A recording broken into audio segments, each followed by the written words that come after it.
Jail ground સરકારી ક્વાર્ટર્સમાંથી વિદેશી દારૂના જથ્થા સાથે ઇસમને નીલમબાગ પોલીસે ઝડપી લીધો।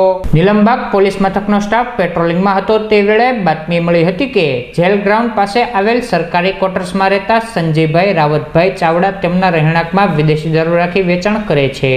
જે બાતમીના આધારે પોલીસે રેડ કરતા વિદેશી દારૂની બોટલ 35 મળી આવતા પોલીસે સંજયભાઈ ચાવડાની અટકાયત કરી પૂછપરછ કરતા આ દારૂ વર્તેજ ખાતે રહેતા ગૌતમભાઈ વિરમભાઈ સોલંકી પાસેથી લાવ્યા હોવાની કબૂલાત આપતા પોલીસે બંને ઇસમો વિરુદ્ધ ગુનો નોંધી જરૂરી કાર્યવાહી હાથ ધરી હતી।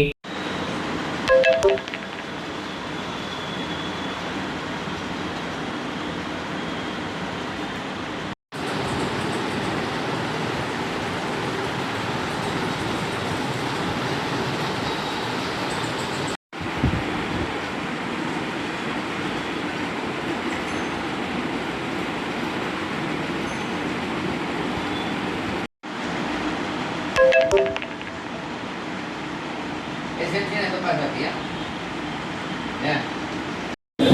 Ada dekat video na ay ऊपर के आई वही रोंदी दे बोला आरबी में से नाम एक सरनामा एनी उम्र थोड़ी આવે આવતી